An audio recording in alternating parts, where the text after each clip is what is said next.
मुख्यमंत्री इस समय ग्रामीणों के साथ में जनसंवाद कर रहे हैं। मेरी बहनें थोड़ा सा आप लोग एतराज ना करना उस बात का, चुटकुला सुना रहा हूँ। तो वो जा करके बोलने लगे, भाषण दिया आधा पौना घंटा, और बाद में फिर जैसा लोग कहते हैं कि आपकी कभी भी कोई भी काम हो, कोई आपकी दिक्कत हो, तकलीफ हो, कोई आपको समस्या हो, आपकी डिमांड हो, मेरे पास आ जाना, मैं आपका खाविंद हमेशा इस बात के लिए तैयार हूँ।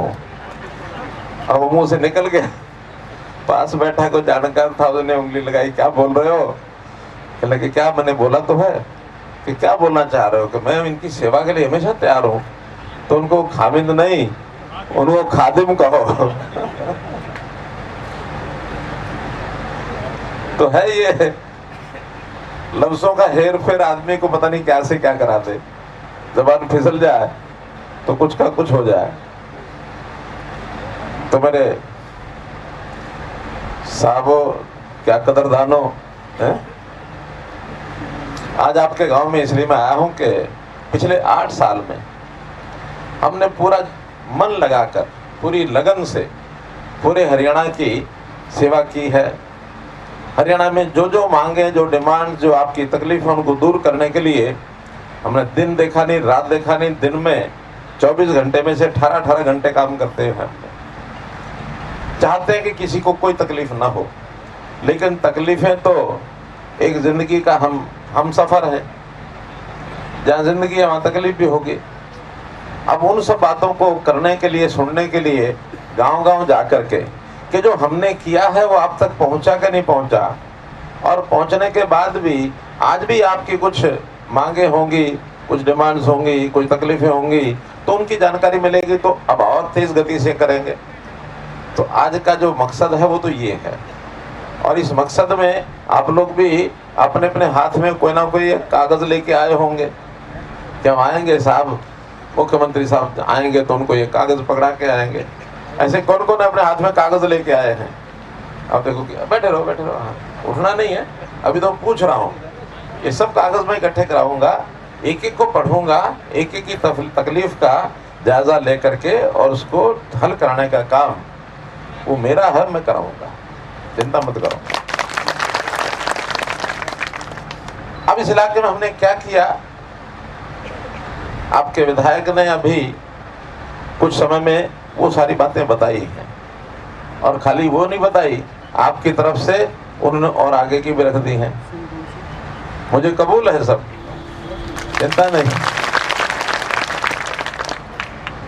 तो हमने विकास के काम जो बाकी सरकारें भी करती हैं, कहीं स्कूल बनाना है, सड़क बनानी है, उसकी मरम्मत करानी है, कहीं कॉलेज है, कहीं अस्पताल है, कहीं डिस्पेंसरी है, या कहीं इंडस्ट्रियल एरिया में रोजगार के काम लोगों को ज़्यादा मिले, बड़ी बड़ी लंबी चौड़ी सड़कें बन रही हैं जिसके कारण से इलाके का माहौल बदल रहा है। तालाब की बात आई, वो कराया, नहर की बातें आई, वो करवाई। अब नहर बन जाती है, पानी तो जितना पीछे से आएगा उतना मिलेगा। उसमें कई बार हेरा फेरी भी लोग कर लेते हैं, इधर से उधर, उधर से इधर सरका देते हैं, कहीं चोरी कर लेते हैं, कम पड़ता है। कभी कुदरत की मार पड़ती है तो किसान का नुकसान होता है, उसका मुआवजा भी हम लोग देते हैं।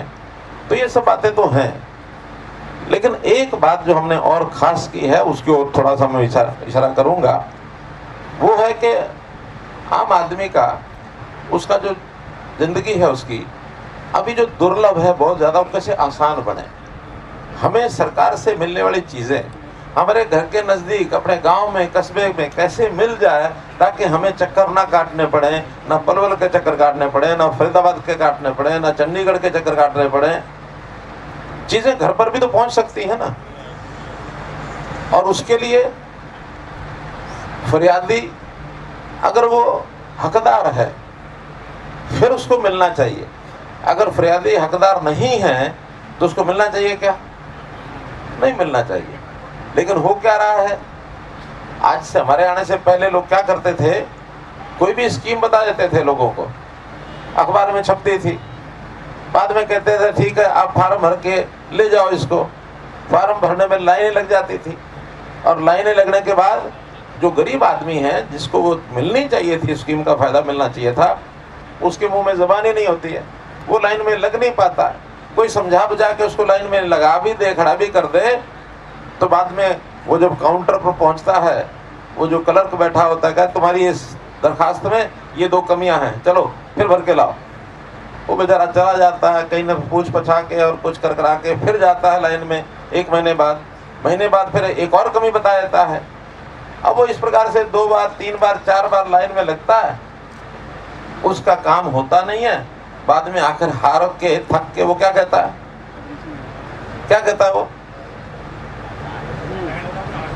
वो बैठ जाओ, घर में बैठ जाओ, कहाँ करोगे इसका, अपने घर में ही बैठे अपने, वही ठीक है, रूखी सूखी खा के अपना गुजारा कर लेंगे, यही कहे ना।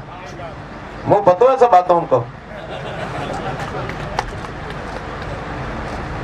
तो इसलिए उसकी परेशानी ना हो, हम जिसके लिए स्कीम बनी है वो स्कीम केवल उसी को बुला करके देंगे, दूसरे को बुलाएंगे ही नहीं।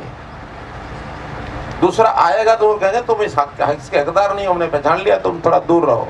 हकदार वाले आए, वो लेके जाए। अब इस काम को करने के लिए हमें क्या करना पड़ा, हमें एक सिस्टम खड़ा करना पड़ा, उसका नाम है परिवार पहचान पत्र। क्या नाम है? अच्छा, हम में से किस किस ने अपना परिवार पहचान पत्र बनवा लिया, जरा हाथ खड़े करो। फैमिली आईडी अभी पता लगेगा, नीचे करो। जिनकी फैमिली आईडी बनी नहीं है वो जरा हाथ खड़ा कर दो। 1 2 3 4 5 6 8 10 12 15 16 17 18 लोग हैं ऐसे। देखो भाई, फैमिली आईडी ना बनवाने का सरकार को नुकसान नहीं है। वो नुकसान या तो आपको अपने घर में है और या फिर आपके गांव को नुकसान है। क्या नुकसान है ये बता देता हूं।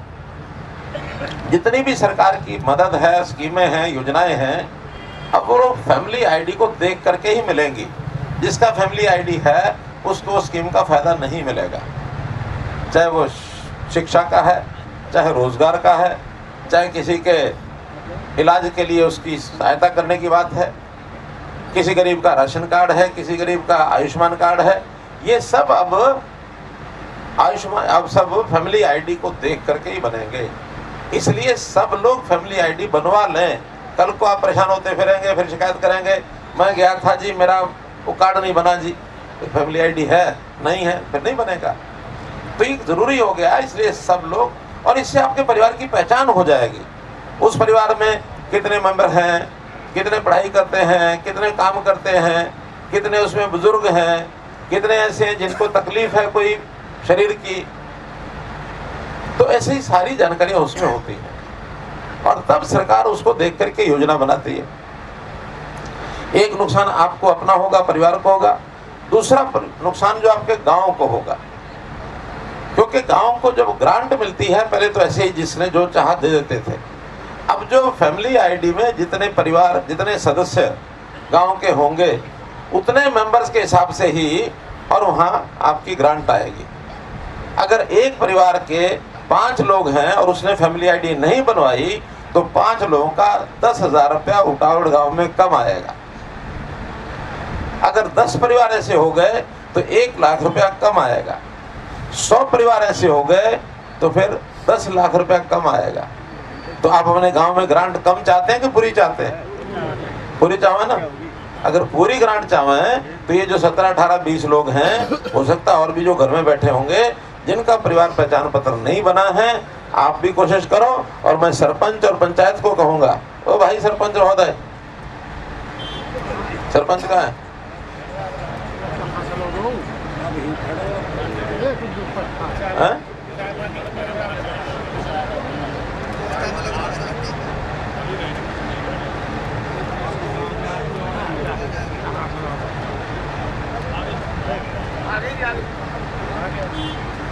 भाई तेरी पंचायत में और कुछ नौजवान आदमी है ना, तो इन कामों को उसमें उसको लगाओ। आप अपना इसको दो भाई, सरपंच को यहाँ एक मोटा दो, मेरी लाइन में बैठेगा सरपंच। सरपंच तो हमारा जैसे स्टेट में चीफ मिनिस्टर होता है, ऐसे गांव में चीफ मिनिस्टर तो यही है। मनोहर लाल खट्टर जिंदाबाद, मनोहर लाल खट्टर जिंदाबाद, परवीन डागर जिंदाबाद। सरपंच की भी बोल दो, कहीं विरोधी तो नहीं है आपका? आपका विरुद्ध तो नहीं है? अच्छा, दूसरे गाँव का है। वसीम अहमद। चलिए चलिए, मेरा ये कहना है कि परिवार पहचान पत्र अगर नहीं बनवाओगे तो इसमें आपकी ग्रांट कम आएगी। इसलिए पंचायत को लगा करके जिन्होंने हाथ खड़े किए इनके सबके परिवार पहचान पत्र बनने चाहिए। फैमिली आईडी बड़ी हुई है, हाँ, इसमें छोटी-मोटी समस्याएं जैसे बेटे के अलग हो रहा है, वो एक अलग बात है, लेकिन एक बार अगर बन गई ऑलरेडी बड़ी हुई है तो जितने सदस्य उसमें है, मेंबर हैं, उस हिसाब से आपको ग्रांट मिलेगी। इसलिए कोई रह ना जाए, इतना ध्यान रखो। बट तो अब उसमें से आपके गांव में क्या क्या मेरे पास डाटा है वो मैं आपको बताता हूं। जैसे इस परिवार पहचान पत्र में जब तक ये नहीं बने थे परिवार पहचान पत्र, तब तक राशन कार्ड इस गांव के थे 1570 परिवारों का राशन कार्ड था। हमें जब शिकायत मिली कि गरीब गरीब परिवार हैं, उनके राशन कार्ड बनते नहीं है, 10-12 साल से ये नहीं बन रहे थे, तो हमने कहा कि ऐसे जो परिवार जिन्होंने फैमिली आईडी बनवा ली, 1,80,000 रुपया साल का आमदन उससे कम है, वो ऑटोमेटिकली सबके राशन कार्ड बढ़ेंगे। और 3 महीने पहले दिसंबर में ऐसे 1300 नए लोगों के राशन कार्ड इस गांव में बने हैं। 1300 नए, 1500 पहले थे, 1300 नए बन गए, 2800 कार्ड हो गए। अगर जिसको पता है कि 1300 नए कार्ड बने हैं, हमारा बना, पड़ोसी का बना, रिश्तेदार का बना, जिसको पता है जरा हाथ खड़े करो। ये नए राशन कार्ड अपने आप बने हैं, किसी ने दरखास्त नहीं दी, किसी ने दफ्तर में नहीं गया, कोई अपने आप बन गया है। इसीलिए ये ऑनलाइन का जमाना अब ऐसा हो गया कि ऑटोमेटिक अपने आप फटाफट होता है, कोई दरखास्त नहीं, कोई दफ्तर नहीं, कोई दस्तावेज नहीं, कुछ नहीं। बस इसी प्रकार दूसरा एक जो विषय हुआ परिवार पहचान पत्र का, वो है आयुष्मान कार्ड। आयुष्मान कार्ड भी देश के प्रधानमंत्री ने जब बनाए थे, हरियाणा के 15.5 लाख थे। हमने परिवार पहचान पत्र बना के उस संख्या को 15.5 से एकदम 30 लाख कर दिया। 30 लाख लोगों के अब आयुष्मान कार्ड बनेंगे। आपके गांव में भी अभी आयुष्मान कार्ड लगभग 10,000 कार्ड बने हुए हैं, 10,000, जिसमें से 6,921,000 की आबादी है। तो आधी आबादी के राशन कार्ड है, राशन कार्ड नहीं, अपना आयुष्मान कार्ड है ही है, होंगे ही, क्योंकि सब 1,80 से नीचे, हाँ भाई हो भी सकता है इसमें 100-200 ऐसे हों जिनकी आमदन है तो 3 लाख, 1,80 लिखवा दी, लेके होंगे वो भी, लेकिन ज्यादा दिन तक नहीं चलेंगे वो। जैसे ही पता लगा कि 1,80 से ऊपर है तो ये फिर बाहर भी होंगे, क्योंकि हमने राशन कार्ड में भी जो लोग इनकम टैक्स भर रहे हैं, जिनके घर में कोई सरकारी नौकरी में लग गया है ना, ऐसे लोग जिनके घर में 2-3 मंजिल मकान है, कोठी बनी हुई है और कार रखी हुई है, बच्चे अच्छे स्कूलों में भी पढ़ते हैं, उनको राशन कार्ड मिलने चाहिए क्या? नहीं ना मिलने चाहिए। तो ऐसे हमने 8 लाख काटे भी हैं। हो सकता है आपके गांव के भी थोड़े बहुत कटे हों, लेकिन उसकी चर्चा मैं नहीं करता। चलो, अगर गरीब हैं तो ये सहायता मिलेगी, लेकिन गरीब हमेशा नहीं बने रहना, काम धंधा करके थोड़ा सा ऊपर भी उठना है। उठने की तैयारी है ना मन में? अगर काम धंधा मिले तो ऊपर उठेंगे ना, कि राशन कार्ड के लालच में नीचे ही बैठे रहेंगे? नहीं ना, आगे बढ़ना है, आगे बढ़ के अपने पैरों पर खड़े होना है, ठीक है। तो इस नाते से मैं आयुष्मान कार्ड की जो बात कर रहा था, और इसमें से जिन्होंने इसका फायदा उठाया है उनको 5 लाख रुपए तक का, घर में कोई भी आदमी बीमार हो जाए उसके इलाज के लिए 5 लाख तक खर्च अपने पास से नहीं देना, सरकार देती है। आपको पता आपके गांव में कितने लोगों ने फायदा उठा लिया? 242 लोगों ने अभी तक ये फायदा उठा लिया, लगभग 6.5 लाख रुपया, और उनकी बचत हुई है। बताओ, आप में से किसी का इलाज या किसी परिवार के और सदस्य का इलाज या किसी पड़ोसी का इलाज मुफ्त में हुआ है आयुष्मान कार्ड का? जरा हाथ खड़े कर दो। 1 2 3 4 5 6, बताइए, आप बताइए। हाँ, दो भाई, इनको माइक दो, जरा बता देंगे, सबको बता देंगे। मेरा फूफा गया था जयपुर, अच्छा, अस्पताल में, हाँ, वहाँ 3 लाख रुपए मांगे थे। अच्छा, तो वहाँ से चल के रेवाड़ी में हाँ। वो ऑपरेशन कराया था फ्री में आयुष्मान कार्ड के। 3 लाख रुपए बच गया। हाँ जी। बताओ, हो सकता है इलाज इतने का नहीं होगा, इलाज हो सकता है 50,000 का ही हो, लेकिन अस्पताल में जाओ तो अपने हिसाब से मांगते ही हैं, सब करते ही हैं। लेकिन इतना, चलो बड़ा ऑपरेशन का 3 लाख भी लग सकता है, लेकिन इतना बड़ा फायदा एक आदमी को हुआ है। और कौन, और किसके यहाँ फायदा हुआ है? अभी हाथ खड़ा किया था ना,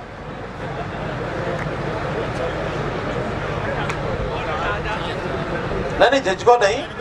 हाँ बताओ बताओ, हाँ बताओ, माइक दो पीछे, हाँ दो इनको माइक दो। पथरी का ऑपरेशन करवाया, पोलियो में 7 मंथ हुआ। क्या हो जाओ? सैतमैथ,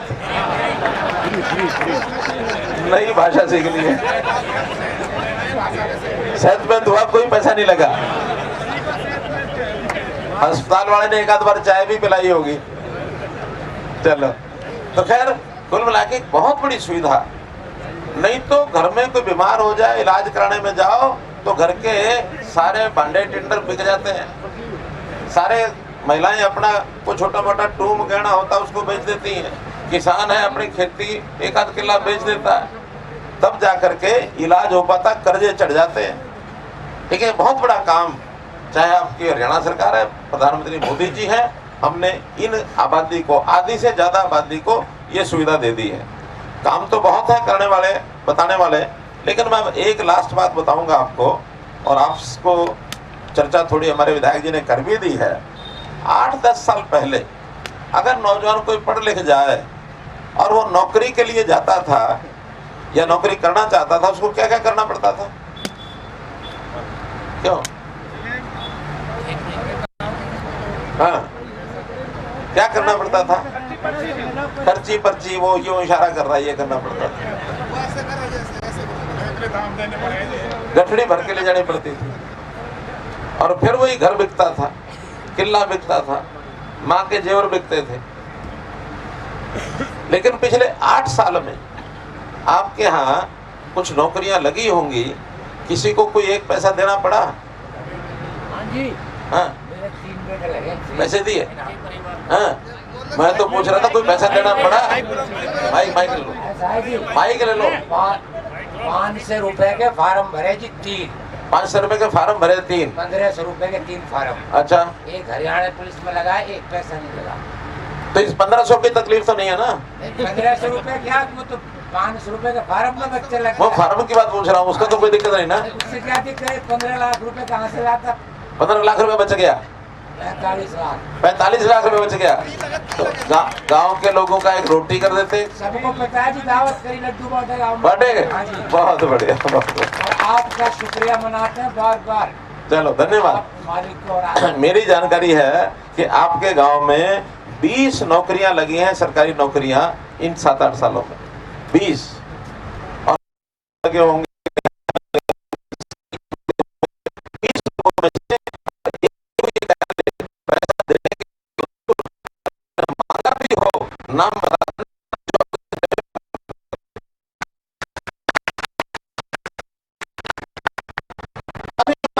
इतनी सोची थी कि आप लोगों ने, बुजुर्ग लोग बताएं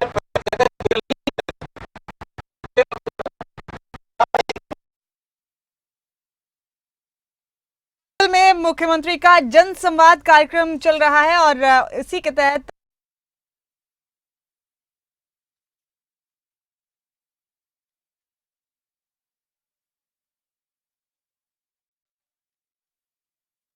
में कहीं तेल की लाइन में, कहीं अस्पताल में भी जाता था तो भी लाइन लगती थी, कोई बिल भरना होता था वहां भी लाइन लगती थी। आज कोई लाइनें मिलती है आपको? क्योंकि सब चीजें सुविधाजनक हो गई। पहले कोटे परमिट भी एक चीज देनी है, सिर्फ ये एक आदमी को देंगे, बाकियों को नहीं देंगे। अरे भाई, लेने वाले 10 है तो 10 को दे दो ना। ये उन्होंने सोचना कि 10 ले जाएंगे तो कमाई नहीं होगी, कम होगी, अपने आप आना बंद कराएंगे। इसलिए हम रोजगार का हो, चाहे लोगों की सुविधाएं हो, चाहे स्कीमें हो, सबके लिए जो जिसका हकदार है उसको वो चीज घर बैठे मिलनी चाहिए। तो कुल मिला के आपके जीवन को कैसे सुखी किया जाए, ये हमने किया है। बातें बहुत है मेरे पास कहने लायक, लेकिन अब जो बात हमारे विधायक जी ने, प्रवीण डागर जी ने आपके सामने रखी है, थोड़ी सी बातें वो करूंगा मैं। इसमें से एक तो 66 केवी का जो पावर हाउस है उसकी बात हो गई है। सरपंच साहब ने कहा कि 10 दिन में हम जमीन जो है ट्रांसफर कर देंगे। जैसे ही जमीन ट्रांसफर होगी उसका काम शुरू हो जाएगा। एक विषय तो ये बताता हूं आपको, आपका तालाब में देख के आया हूं अभी, जो अमृत सरोवर है गांव का, उस साइड में पता नहीं एक तालाब है कि और भी हैं, लेकिन वो एक तालाब बन रहा है और मई 15 तक उसका उद्घाटन हो जाएगा। उसमें पानी बिल्कुल खाली कर दिया है, चारों तरफ उसको मेड़ बना दी है। अब उसके ऊपर के किनारे के ऊपर घास वास लगाएंगे और उस पानी को अंदर भी साफ करके डालेंगे। गांव का गंदा पानी भी अब नहीं जाएगा, उसमें कोई एक सिस्टम बनाया साफ करके तभी उसमें जाएगा, ताकि उस पानी को पशु भी पी लें। गांव में तो बच्चे नहाना भी शुरू कर देते हैं, हम भी बहुत नहाए हैं बचपन में। यानी बुर्जी होती थी, दौड़ के छलांग मारते थे, डाक मार के धड़ाम सिर के बल नीचे जाते थे, तैरते थे खूब। तो गांव के बच्चों को तैरना आता ही है। तो इस प्रकार से उस गांव का ठीक से उपयोग हो जाए, मतलब तालाब का। और तालाब के पानी से आसपास अगर हमने कोई सब्जी बोनी और कुछ करना, सिंचाई करनी है, वो प्रबंध भी करवा देंगे कि उस तालाब का पानी ज्यादा भर जाए तो उसके पानी का उपयोग हम सिंचाई के लिए भी कर सकें, उसका भी हमको फायदा होगा। धंधे हैं उनको भी टेकअप कराएंगे। अब जो बड़े गांव हैं जितने 10,000 से ज्यादा आबादी के, इनको हमने कहा महाग्राम, ये 135 है हरियाणा में। सब 135 गांव के तालाब हमने पहले चरण में लिए हैं, ताकि उनकी सफाई हो जाए, गंदा पानी बाहर निकल जाए, नया पानी साफ आए। और उसकी चारों तरफ अगर उसकी कोई एनक्रोचमेंट है तो उसको हटाना हो तो हटाएंगे भी सही। बस जो कब्जा कर रखा है फिर हटाने लगेंगे तो आप ही आओगे कि ना इसको मत हटाओ, हटवाओ। आप खड़े हो जाएंगे साथ, वो आदमी अगर विरोध करेगा तो आ जाएंगे ना साहब, पक्का। कौन कौन लोग ऐसे हैं जो कहते हैं गांव में ये जो तालाब के चारों तरफ कब्जा हुआ हुआ उसको हटाना चाहिए, कौन कौन है?